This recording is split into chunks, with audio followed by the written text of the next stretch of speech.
चरक संहिता के अध्ययन हेतु आप सबका स्वागत है।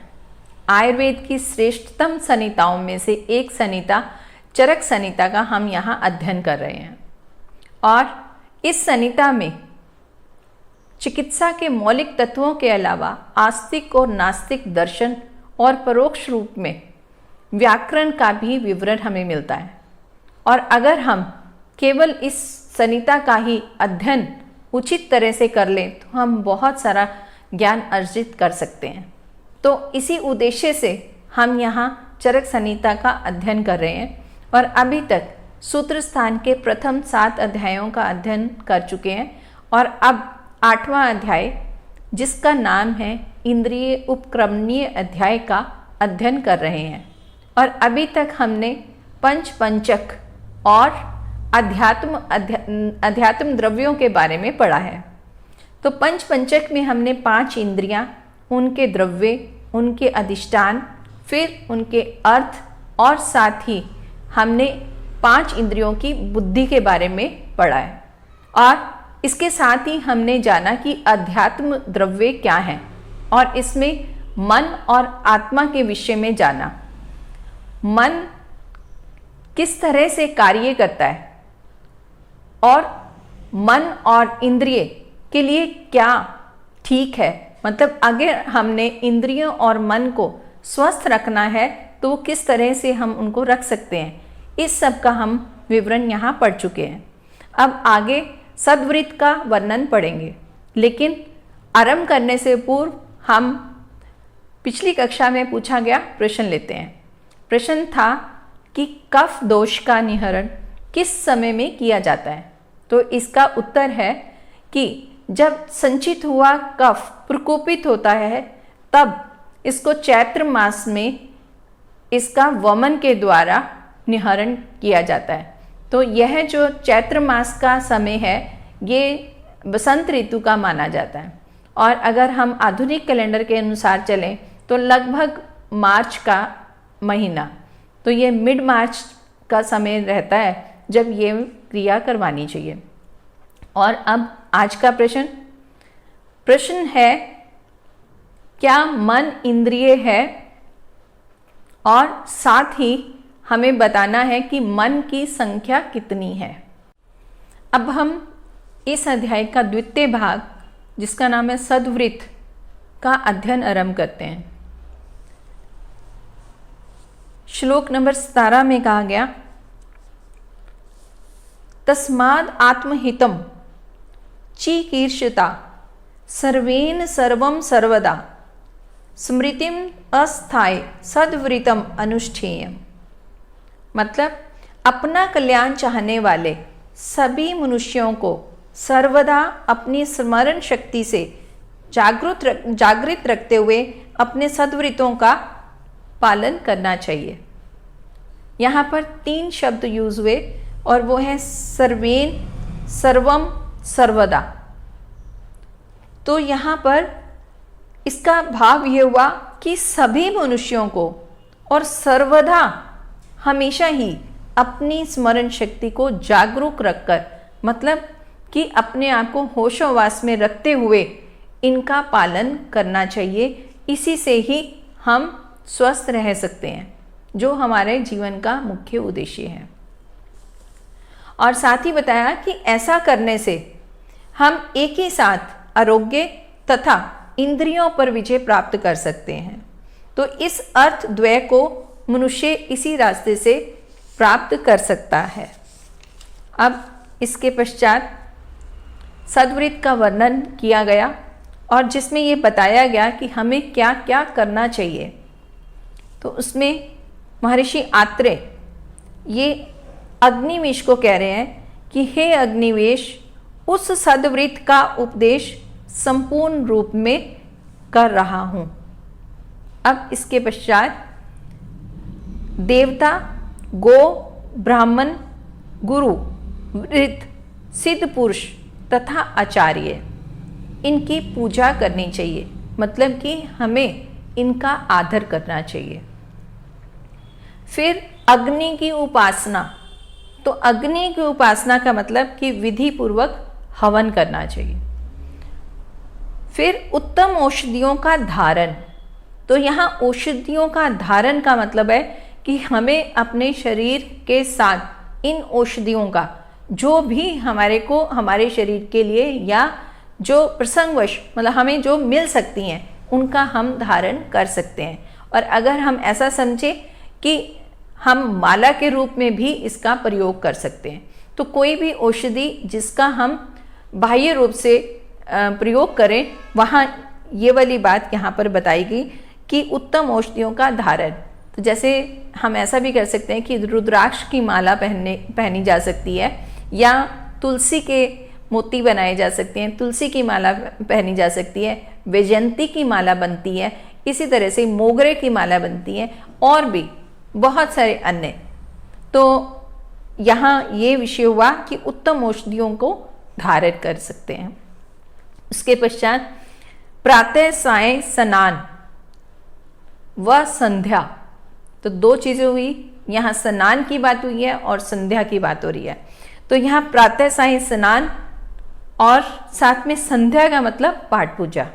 तो ये दो समय का हमें यहाँ वर्णन मिलता है कि इस तरह से हमें ये भी करना चाहिए। तो सुबह शाम जो है हमें संध्या, या हम इसको मेडिटेशन भी कह सकते हैं, इसका भी यहाँ पर हमें उपदेश दिया गया है। उसके पश्चात गुदा आदि मल मार्गों तथा पैरों की सदा सफाई। तो हम अभी पहले पढ़ चुके हैं कि हमें मल मार्ग हमारे 9 होते हैं, और यहाँ गुदा आदि मल मार्गों, इन 9 मार्गों की सफाई के बारे में बताया गया है। और विशेष रूप से साथ इन मल मार्गों की शुद्धि के साथ ही पैरों की सदा सफाई कही गई है। मतलब कि हमें पैरों को हमेशा ही साफ सुथरा रखना चाहिए। पैर ऐसे हमारे शरीर के अवयव हैं जो जल्दी मैले हो सकते हैं। अगर हम चप्पल के बिना चलते हैं तो ये जल्दी खराब होते हैं, और इसके अलावा भी पाँव जो हैं वो हमेशा ज़मीन के साथ लगेंगे और इसलिए ये मैले जल्दी होंगे। और पैरों का संबंध हमारे सारे शरीर पर है, मतलब ऐसा कह सकते हैं कि पैर ही हमारे सारे शरीर को सहते हैं या ढोते हैं या उसको धारण करते हैं। तो पैरों की सफाई जो है वो बहुत आवश्यक है। ऐसा भी कहते हैं कि नेगेटिविटी को अगर दूर करना है तो पैर ज़रूर धो लेने चाहिए। मैंने ऐसा जाना कि ये कुछ धार्मिक संस्थाओं में ये ऐसा कहा गया कि सबसे पहले आप जब यहाँ एंटर करते हैं तो पाँव को धोएं। तो पाँव को धोने से भी हमारी नेगेटिविटी कम होती है, हमें पॉजिटिव वाइब्स मिलती हैं। लेकिन यहाँ पर महर्षि चरक हमारे को ये बता रहे हैं कि हमें पैरों की सफाई जो है उसका विशेष ध्यान देना चाहिए। अब इसके बाद पक्ष में 3 बार मतलब 5-5 के दिनों पर केश, दाढ़ी, रोम व नखों का कटवाना। तो यहाँ 5 दिन जो है ये मैक्सिमम टाइम बताया गया है। मतलब इससे पूर्व कर सकते हैं लेकिन इससे ज़्यादा समय नहीं होना चाहिए। तो इसमें हम अपने जो सफाई का ध्यान है वो कर सकते हैं। बालों के लिए बताया कि दाढ़ी, रोम और नखों को कटवाना चाहिए, और प्रतिदिन स्वच्छ व न फटे हुए वस्त्रों को धारण करना। मतलब कि इसमें जो प्रतिदिन हमने स्नान के बाद जो कपड़े पहनने हैं वो भी स्वच्छ होने चाहिए और फटे हुए नहीं होने चाहिए। और साथ सदा प्रसन्न मन रहना, मन भी हमारा हमेशा प्रसन्न रहना चाहिए। और सुगंधित इत्र आदि का धारण करना, सुगंधित द्रव्यों को भी हम धारण कर सकते हैं। जैसे अभी हमने पहले जाना कि औषधीय द्रव्यों को हम धारण करना है। औषधीय द्रव्यों के साथ वे द्रव्य भी ले सकते हैं जो सुगंधित हैं, और कुछ तो सुगंधित द्रव्य ही औषधीय द्रव्य होते हैं तो हम उनका धारण कर सकते हैं, ऐसा यहाँ पर बताया है। साथ ही अपनी वेशभूषा सुंदर रखना, तो साथ ही ये भी आदेश दिया कि हमारी जो वेशभूषा है वो भी बहुत सुंदर होनी चाहिए। और बालों को कंघी से प्रतिदिन संवारना, मतलब बाल जो हैं वो अच्छे से संवरे होने चाहिए। और मस्तक, कान, नाक और पैर में प्रतिदिन तेल लगाना। स्वस्थ रहने के लिए यहाँ पर यह भी कहा है कि सिर, कान, नाक और पैर यहाँ प्रतिदिन तेल लगाना चाहिए। पाँव पर तो ज़रूर ही लगाने चाहिए। तो इससे क्या होगा कि हमारा जो हमें हमारी स्नेहन क्रिया होती रहेगी और हम स्वस्थ रहेंगे। तो ऐसा बताया कि मस्तक, कान, नाक, पैर में प्रतिदिन तेल लगाना और ऋतुचर्या में बताए गए प्रायोगिक धूमपान का प्रयोग करना चाहिए। धूमपान हम पूर्व अध्याय में पढ़ चुके हैं, तो उस विधि के अनुसार यहाँ धूमपान का विवरण दिया गया है। अब यदि अपने पास कोई मिलने के लिए आए तो उससे पहले ही बोलना चाहिए। यहाँ व्यवहार भी सिखाया जा रहा है कि अगर कोई व्यक्ति हमसे मिलता है तो हमारा ये प्रयास होना चाहिए कि पहले हम बोलें। तो ऐसा भी ये शिष्टाचार भी है, तो उसका हमें यहाँ पर उपदेश दिया गया।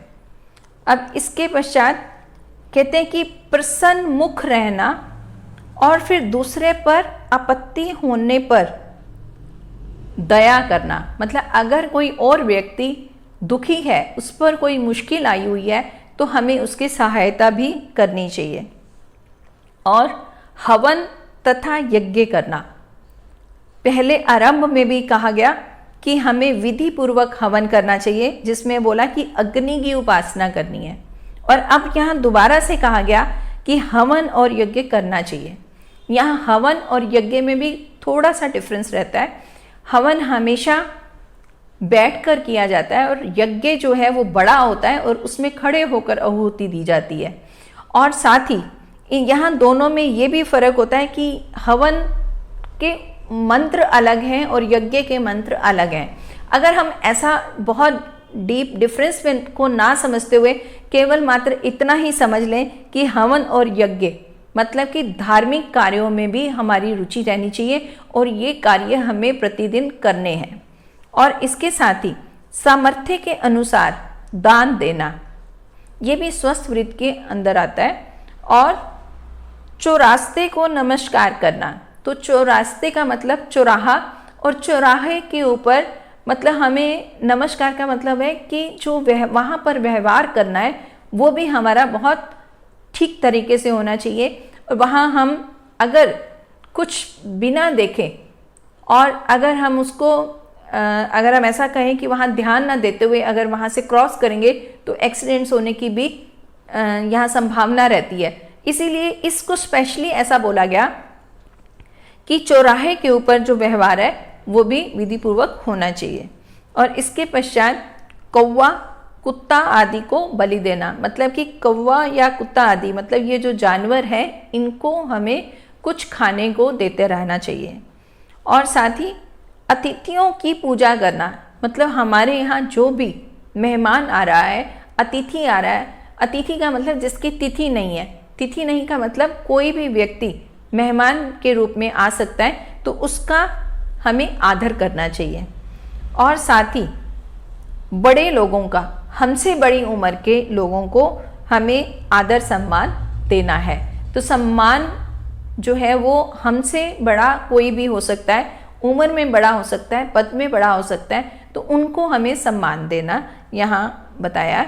और साथ ही समय पर हितकर और मधुर अर्थ वाले और साथ ही थोड़े वचनों को बोलना। मतलब हमने अपने जो हमें बोलना है वो वचन जो है वो मधुर होने चाहिए और हमें कम शब्दों का प्रयोग करना है और वो हितकर भी होने चाहिए। साथ ही बताया कि जितेंद्र और धर्मात्मा होना चाहिए। जितेंद्र का मतलब अपनी इंद्रियों के ऊपर अपना नियंत्रण रखना है और साथ ही धर्मात्मा की धर्म के प्रति भी हमारी आस्था रहनी चाहिए। तो ये स्वस्थ वृत्ति के अंतर्गत हमें क्या क्या करना चाहिए, यह वह विषय चल रहा है। आगे कह रहे हैं कि दूसरे की उन्नति में ईर्ष्या करनी चाहिए। अब दूसरे की उन्नति के कारणों में ईर्ष्या करनी चाहिए और उसके फल में ईर्ष्या नहीं करनी चाहिए। बहुत ही बड़ी बात कि अगर कोई व्यक्ति कार्य कर रहा है और उसमें वो सफल भी हो रहा है, तो उस सफलता के कारण मतलब जो उसमें वो एफर्ट्स कर रहा है उसमें तो हमें ईर्ष्या करनी चाहिए, लेकिन जो फल की प्राप्ति है उसमें हमें ईर्ष्या नहीं करनी चाहिए। मतलब कि हम प्रयास तो करें, उसके जैसा बनने की कोशिश करें, लेकिन जो प्रयास का फल मिलेगा वह जरूरी नहीं है कि हमें वैसा ही मिले। अगर कोई व्यक्ति अपने कुछ प्रयास से धन की प्राप्ति कर लेता है या मान की प्राप्ति करता है, यश की प्राप्ति करता है, तो हमें ये तो जान लेना चाहिए कि वो किस कारण से, किस तरह से उसने वो सब किया है, तो वैसा करने का हमें प्रयास करना चाहिए। लेकिन जिस तरह से उसको फल मिल गया है ये जरूरी नहीं है कि हमें वैसा फल भी मिले और उससे हमें ईर्ष्या नहीं करनी चाहिए। तो यहाँ इस भाव को यहाँ लिया गया।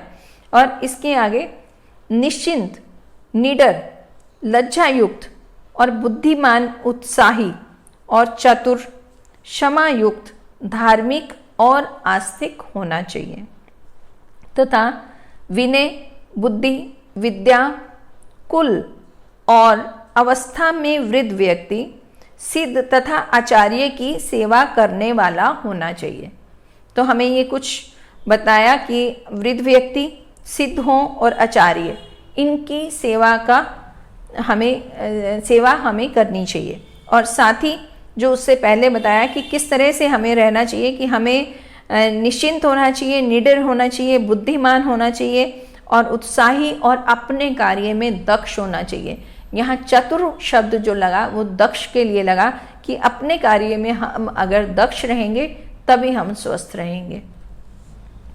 और फिर इसके अलावा जो पिछले अध्यायों में बता चुके हैं कि छत्र और दंड धारण कर और सिर पर पगड़ी या मुरेठा बांधकर, जूता पहनकर और 4 हाथ आगे देखते हुए रास्ते में चलना चाहिए।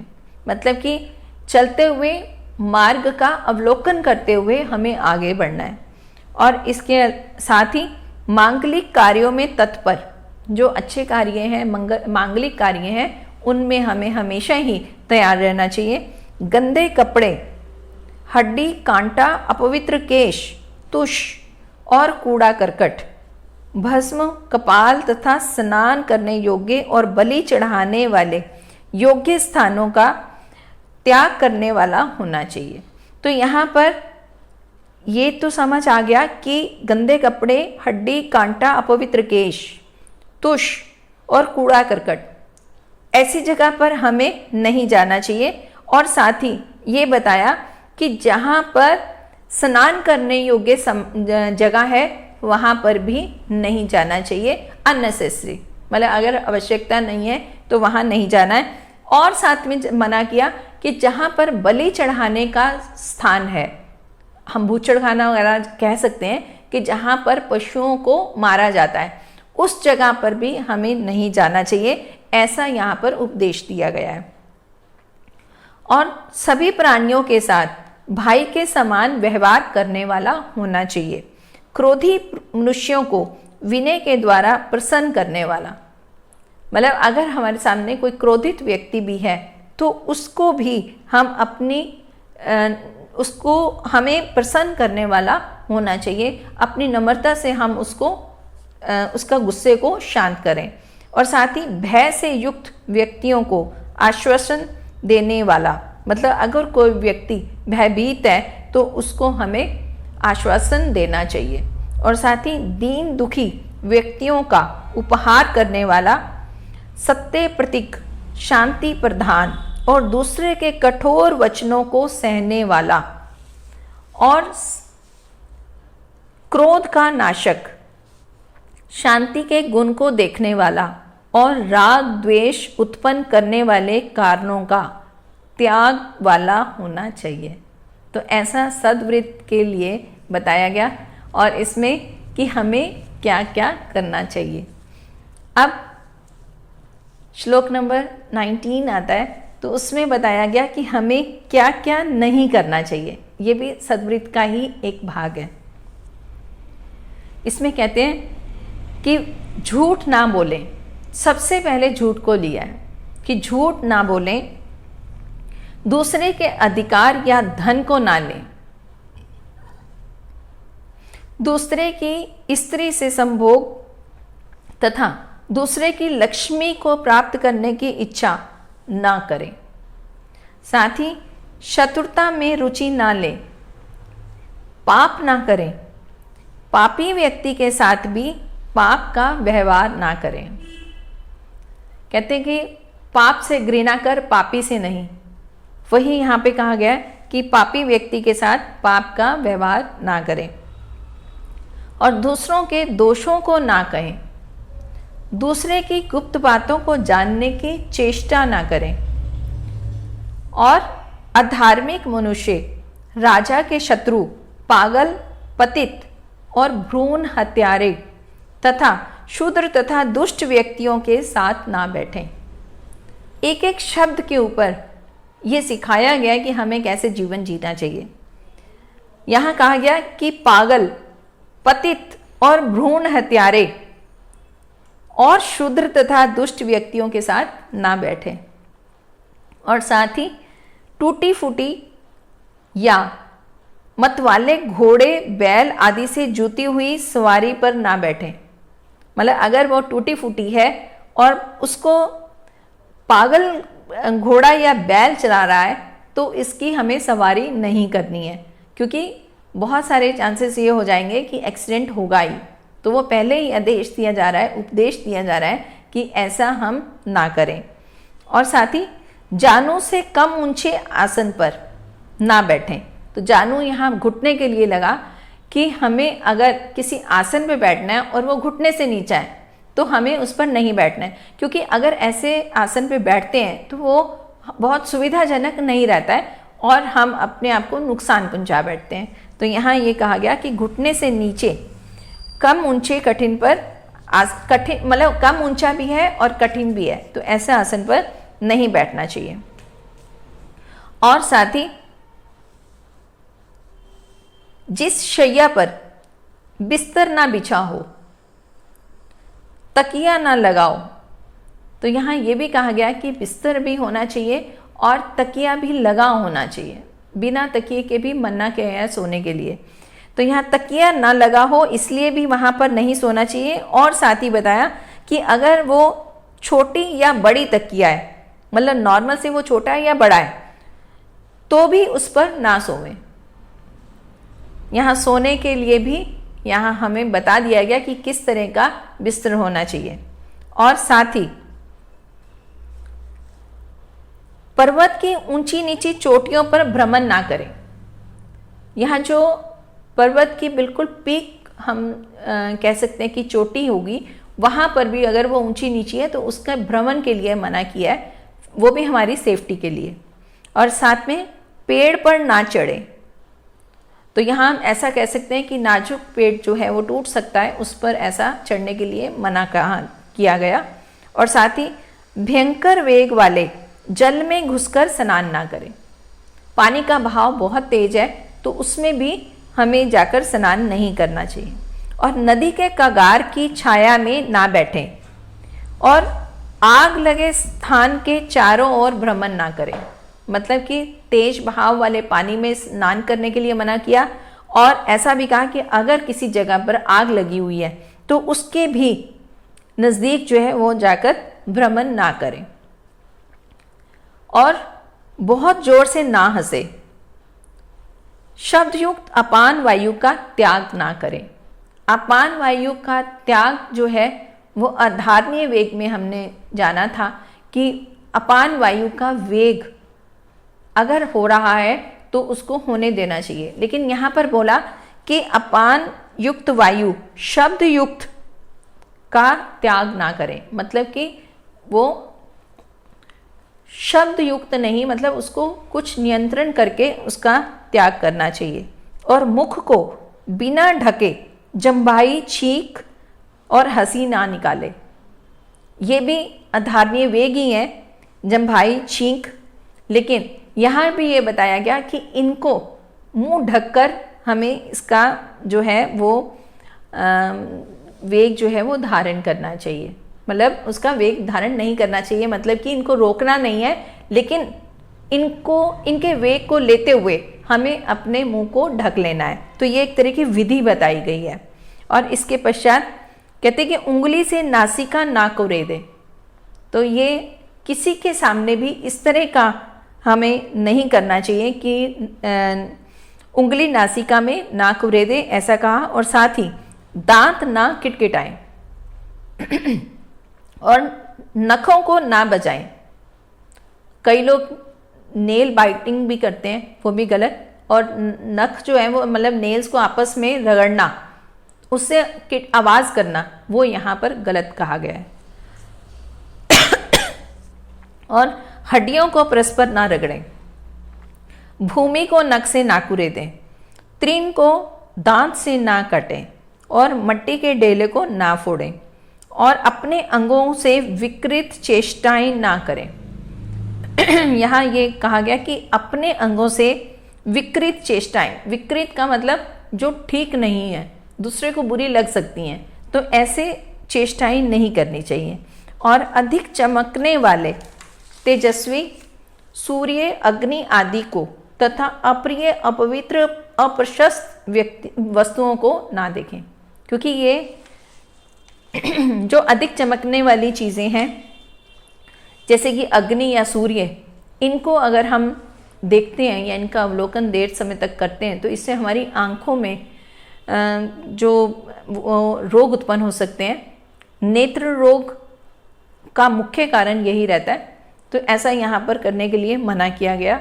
और साथ ही अप्रिय, अपवित्र तथा अप्रशस्त वस्तुओं को ना देखें। मुर्दा को देखकर हूँ ऐसे शब्द ना करें, मतलब कि एक जो ठीक सेंस में नहीं कहा जाता, मतलब मुर्दे को देखकर हम, मतलब अगर कोई जिसका देहांत हो गया है उसको देखकर भी कोई भी शब्द मुंह से ना निकालें। और चैत्य, झंडा, गुरु तथा अन्य पूज्य एवं प्रशस्त वस्तुओं की छाया को ना लांघे।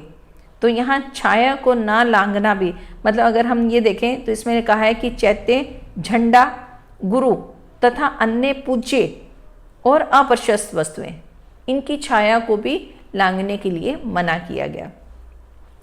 और आगे रात्रि में देव मंदिर और चैत्य वृक्ष, यज्ञ भूमि, चौराहा और उपवन, शमशान, वध स्थान में निवास ना करें। तो ये कुछ जगह के नाम बताए गए कि यहाँ पर भी हमें स्पेशली रात को नहीं रुकना चाहिए। और अकेले शून्य ग्रह तथा जंगलों में ना जाएं। तो बिल्कुल ऐसा घर जहाँ कोई भी नहीं है वहाँ पर, और जंगल, इनमें भी ना जाएं। और पाप करने वाली स्त्री तथा मित्र तथा नौकरों को ना रखें। मतलब कि अगर कोई आपकी ये इनमें से कोई भी अगर आपका फेथफुल नहीं है तो उसको ना रखें। और उत्तम पुरुषों से विरोध ना करें। यहाँ उत्तम पुरुषों से विरोध का मतलब है कि अगर कोई ज्ञानी व्यक्ति है तो उसको भी हमें किसी चीज़ का भी हमें विरोध नहीं करना चाहिए। और नीच पुरुषों के साथ ना रहें। अब यहाँ दोनों तरह के पुरुष के बारे में बताया कि उत्तम पुरुष है तो उसका विरोध ना करें, और अगर नीच पुरुष है तो उसके साथ ना रहें। और कुटिल कार्यों में प्रेम ना रखें। दुष्ट प्रकृति के मनुष्यों के आश्रय में ना रहें। और दूसरे व्यक्तियों को भयभीत नहीं करें। हमें दूसरों को डराना भी नहीं है। अधिक साहस, अधिक शयन, अधिक जागरण, अधिक स्नान, अधिक पानी या अधिक मदिरा का पान और अधिक भोजन ना करें। तो ये कुछ चीज़ों की अति बता दी कि ये अति करना इसमें सबका गलत है। तो किस किस चीज़ की अति नहीं करनी यहाँ पर बताया गया। अब इसके पश्चात कह रहे हैं कि अपने घुटने को ऊपर कर बहुत देर तक ना बैठें। मतलब अगर हम ऐसा कहें कि पैरों के भार, मतलब जहाँ घुटने को ऊपर करना पड़ रहा है और पैरों के भार हम बैठ रहे हैं, तो वो ज़्यादा देर समय तक नहीं बैठना है, क्योंकि उससे घुटने खराब होते हैं। तो ऐसा बोला कि अपने घुटने को ऊपर कर बहुत देर तक ना बैठें और हिंसक जंतुओं के पास ना जाए। जो हिंसक पशु हैं जो हमें नुकसान पहुंचा सकते हैं उनके पास जाने के लिए हमें मना किया है। साथ ही दांत से प्रहार करने वाले सांप, कुत्ता आदि और सींग से प्रहार करने वाले गौ, भैंस आदि पशुओं के पास ना जाएं। तो यहाँ हमें सभी सेफ्टी के लिए बता रहे हैं कि खुद से ही हमें सावधान रहना है और अपना बचाव खुद करना है। तो किन किन से बचाव करना है उसका उपदेश दिया जा रहा है। और साथ ही कहा कि भैंस आदि पशुओं के पास ना जाए और पूर्वी हवा या सामने से आती हुई तीव्र हवा और साथ ही धूप, ओस, आंधी इनका सेवन ना करें और कलह का आरंभ ना करें। खुद से कभी झगड़ा आरंभ नहीं करना है और बिना एकाग्र मन हुए अग्नि की उपासना ना करें। अगर आप हवन कर रहे हैं, अग्नि की पूजा कर रहे हैं, तो उसमें एकाग्रता होना ज़रूरी है। तो यहाँ पे वही कहा गया कि एकाग्र मन हुए अग्नि की उपासना, बिना एकाग्र हुए मन अग्नि की उपासना ना करें और अग्नि को झूठे मुंह नीचे रखकर ना तापे और बिना शरीर की थकावट दूर किए बिना मुख धोए तथा नग्न होकर स्नान ना करें। अब जिस कपड़े को पहनकर स्नान किया गया हो उसी कपड़े से सिर का स्पर्श ना करें और केश के अग्रभाग को हाथ से ना फटकारे। और ये तो आजकल बच्चे बहुत ही ऐसा कर रहे हैं कि कंघी का प्रयोग नहीं कर रहे हैं, सिर धोया और बाहर आकर उन्होंने हाथों से ही बालों को पटक देते हैं। और यहाँ पर विशेष तौर पर कहा गया कि केश के अग्रभाग को हाथ से ना फटकारे। इतने सालों पहले ये उपदेश दिए गए हैं और आज भी ये सभी के सभी हमें ठीक महसूस होते हैं। और ऐसे कहते हैं कि जैसे मैंने आरंभ में ही कहा कि यह ईश्वरीय ज्ञान है, अनादि है और इसमें वह ज्ञान है जो हमारे लिए ज़रूरत है। तो आज भी ये बिल्कुल सही बैठते हैं। तो यहाँ ये कि अग्रभाग को ना फुटकारें और साथ ही स्नान के बाद खोले हुए उसी धोती गमछे को पुनः ना पहनने तथा रतन घृत पूज्य मांगलिक द्रव्य तथा फूल आदि का बिना स्पर्श किए हुए घर से बाहर ना निकले और पूज्य देवता और गुरु आदि एवं मांगलिक पदार्थों के दक्षिण भाग में होकर तथा अपूज्य तथा अमंगलकारी वस्तुओं के वाम भाग में होकर ना चले। तो यहाँ ये भी बता दिया कि हमें बाएं तरफ, बाएं से कहाँ से निकलना है और दाएं से कहाँ से निकलना है। तो ऐसे यहाँ पर यह उपदेश भी दिया गया है। तो इसमें था कि हमें क्या क्या नहीं करना चाहिए। अब इसके पश्चात कहते हैं कि हमें किस प्रकार भोजन करना चाहिए और ये भी सद्वृत्त का ही एक भाग है। तो ये श्लोक नंबर 20 है। तो यहाँ पर बताया कि हाथ में बिना रतन धारण किए, बिना स्नान किए, बिना फटे वस्त्र धारण किए, बिना गायत्री आदि मंत्रों का जप किए, बिना होम किए, बिना देवताओं को अर्पण किए, बिना माता पिता को भोजन करवाए और गुरु अतिथि यदि उपस्थित हों तो उन्हें और अपने आश्रित नौकर परिवार आदि को बिना भोजन कराए, बिना सुगंधित इत्र चंदन आदि तथा माला धारण किए, हाथ पैर मुख बिना धोए और अशुद्ध मुख से, मतलब जूठे मुख से और बिना उत्तर को मुख किए, बिना मन के या उदास मन से भोजन नहीं करना चाहिए। तो यहाँ पर भोजन करने से पूर्व हमें क्या क्या देखना है कि हमसे संबंधित जो भी व्यक्ति हैं या हमारे बड़े बुजुर्ग हैं उनको क्या खाना मिल गया है। और ऐसे ही अगर हमारे पर आश्रित कुछ लोग हैं तो ये भी हमें ध्यान देना है कि क्या उनको उनके लिए खाने की व्यवस्था है। और साथ ही अब ऐसा भी बताया गया कि खुद का भी देखना है कि क्या आपने हाथ पैर मुंह धोए हुए हैं और साथ में आप अशुद्ध मुख से तो नहीं है, और साथ में डायरेक्शन भी बताएगी कि उत्तर की तरफ मुख किए हुए, और फिर मन भी प्रसन्न होना चाहिए। उसमें बोला कि बिना मन के या उदास मन से भोजन नहीं करना चाहिए। तो यह भोजन करने के लिए हमें उपदेश दिया गया है। और साथ ही अपने में प्रेम न रखने वाले, शत्रु, उदंड, अपवित्र और भूख से पीड़ित नौकर आदि से लाई हुई भोजन सामग्री और अपवित्र पात्रों में अगर वो ऐसा व्यक्ति आपको खाना खिला रहा है जो आपके प्रति प्रेम नहीं रखता है, उदंड है और अपवित्र है और उसको भूख भी लगी है, तो ऐसे व्यक्ति के द्वारा दिया गया खाना नहीं खाना चाहिए।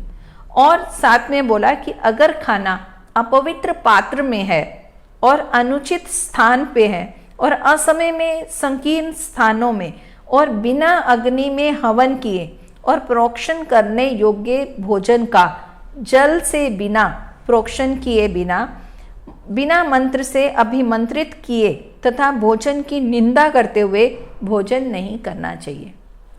मतलब भोजन करने से पूर्व हमने इन चीज़ों का ध्यान रखना है। और साथ ही बताया कि इसमें हमें जिस भोजन को ग्रहण करना है उस भोजन की निंदा भी नहीं करनी चाहिए, और साथ ही बिना अग्नि में हवन किए, मतलब कि उसकी कुछ आहुति देनी है। और साथ ही बोला कि मंत्रों के साथ भोजन का ग्रहण किए जाना चाहिए, मतलब बिना मंत्र के हमें भोजन को ग्रहण भी नहीं करना चाहिए। और साथ में निंदित या प्रतिकूल व्यक्तियों द्वारा लाए हुए अन्न का भोजन नहीं करना है, और मांस और हरितिक मतलब अदरक आदि, सूखे शाक, फल, भक्ष्य आदि को छोड़कर बासी पदार्थों का भक्षण नहीं करना चाहिए। तो जैसा कि हम जानते ही हैं कि बासी अगर भोजन है, बासा भोजन का मतलब कि पहले का बना हुआ, वह भोजन भी उसके अंदर भी बहुत सारी जो उसमें चेंजेस आ चुके होते हैं, तो वो हमारे स्वास्थ्य के लिए ठीक नहीं रहता है, वो इसलिए डाइजेस्टिबल नहीं रहता है, पाचक नहीं रहता है, गरिष्ठ भी हो जाता है, तो वो अनेक रोगों को उत्पन्न करने वाला होता है। तो यहाँ पर ऐसा कहा गया कि बासी पदार्थों का भक्षण नहीं करना चाहिए। और साथ ही कहा कि दही, मधु मतलब शहद, नमक, सत्तू और घृत को छोड़कर, मतलब इन चीज़ों के नाम हैं, इनको छोड़कर भोजन पात्र में परोसे हुए आहार पदार्थ का भक्षण संपूर्ण रूप में नहीं करना चाहिए। तो कुछ पार्ट छोड़ देना चाहिए, ऐसा कहा गया है। हालांकि आज हम ऐसा कहते हैं कि कुछ भी प्लेट में नहीं छोड़ना चाहिए, उससे वेस्टेज रहता है, लेकिन उस समय शायद ये ऐसा वेस्टेज नहीं था, क्योंकि घर में बहुत से जानवर होते थे, अब उनको भी हम ये खाना खिला सकते थे, लेकिन यहाँ पर ऐसा कहा गया कि ऐसा नहीं करना चाहिए। और रात्रि में दही ना खाएं, ये हमने पूर्व अध्याय में भी पढ़ा कि रात्रि में दही का सेवन नहीं करना चाहिए। और केवल सत्तू का भक्षण ना करें, मतलब केवल सत्तू नहीं खाना है, सत्तू के साथ मिलाकर कुछ भी ले सकते हैं। और रात में और भोजन करने के बाद सत्तू का भक्षण ना करें। यहाँ सत्तू के विषय में बहुत गहराई से बता रहे हैं कि अगर सत्तू बनाए तो केवल सत्तू का प्रयोग ना करें, सत्तू के साथ कुछ मिला कर लें, और साथ में रात में और भोजन करने के बाद सत्तू का भक्षण ना करें, और अधिक मात्रा में और 2 बार या बीच में जल पीते हुए तथा दांत से काटकर भी सत्तू का सेवन ना करें। तो यहाँ सत्तू की विधि बताई गई है। सत्तू है अन्न को भूनकर पीसकर बनाया जाता है, और सत्तू अन्न को अंकुरित कर और सुखाकर भी फिर पीसकर बनाया जाता है। और सत्तू का यहाँ हमारे आयुर्वेद में बहुत अच्छे से उपयोग विधि बताई गई है, और उसका ऐसा भी माना गया है कि ये बहुत अच्छा एक अन्न माना गया है। और अगर हम आज की उसमें देखें तो ये बहुत प्रोटीन्स वाला होता है, तो प्रोटीन जो है वो स्वास्थ्य के लिए अच्छा माना गया है। तो अगर हम इस चीज़ को ना भी कंपैरिजन ना करते हुए यही माने कि सत्तू का विधान है, तो सत्तू जो है, लेकिन उसकी विधि है, कुछ तो ऋतु के अनुसार हमें सत्तू का प्रयोग करना है। आगे आने वाले समय जो शरद ऋतु का इसमें जो ठंड का समय रहेगा उस टाइम सत्तू का प्रयोग नहीं करना चाहिए। ये ऐसा हम पिछले अध्यायों में जान चुके हैं। और यहाँ पर बताया गया क्या इस सत्तू का सेवन करते समय हमें बीच बीच में जल नहीं पीना चाहिए और इसको दांत से काट काट कर भी सेवन नहीं करना चाहिए। अब यह श्लोक संख्या 20 थी। अब इसके पश्चात हम श्लोक 21 पढ़ेंगे। तो इसमें कहा कि सद्वृत्त का वर्णन, मतलब कि मल त्याग कहाँ नहीं करना चाहिए।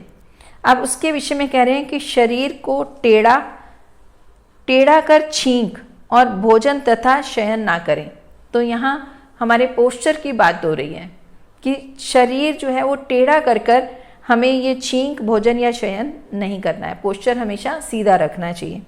और मल मूत्र के वेगों के उपस्थित होने पर अन्य कोई भी कार्य ना करें। जब हमें मलमूत्र वेग की अर्ज हो रही है तो उस समय अन्य कोई और कार्य ना करें।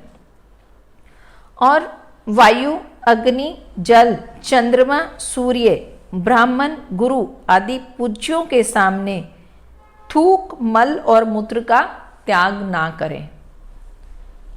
तो ऐसा ये व्यवहार में सिखाया गया कि इनके सामने ये कार्य नहीं करने चाहिए। और साथ ही रास्ते के बीच में मूत्र त्याग ना करें।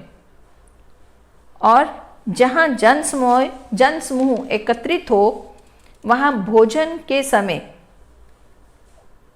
जप, होम, अध्ययन, बलि और अन्य मांगलिक कार्यों की योजना हो, वहाँ उस समय भी मुख या नाक से कफ का त्याग ना करें। तो यहाँ पर हमें किस तरह से, यहाँ कहाँ पर मल त्याग नहीं करना चाहिए उसके बारे में भी बताया गया कि जैसे कि कहा कि जन समूह में ऐसा नहीं करना चाहिए। तो जन समूह है तो वहाँ पे भी व्यवहार की दृष्टि से ये ठीक नहीं रहेगा। और फिर साथ ही बोला कि अगर भोजन का समय है तो वहाँ पर भी मल निष्कासन की क्रिया नहीं होनी चाहिए। और साथ ही जप, होम, अध्ययन, बलि तथा अन्य मांगलिक कार्य, यहाँ पर भी किसी तरह की मुख से, नाक से कफ का त्याग नहीं करना चाहिए। मतलब हमें थूकना वगैरह नहीं करना चाहिए। तो इस तरह से ये श्लोक संख्या 21 थी। और अब आगे हम अगली कक्षा में पढ़ेंगे और जानेंगे कि स्वस्थ वृत्त में अन्य हमें क्या क्या उपदेश दिए गए हैं। तो अभी तक जो हमने अध्याय का अध्ययन किया उससे हमें बहुत सा ऐसा ज्ञान मिला कि जिसको अगर हम जीवन में धारण कर लें तो हमारा जीवन सुखमय हो सकता है और हम स्वस्थ रह सकते हैं। तो आज के लिए धन्यवाद। आने वाली कक्षा में आगे का अध्ययन करेंगे।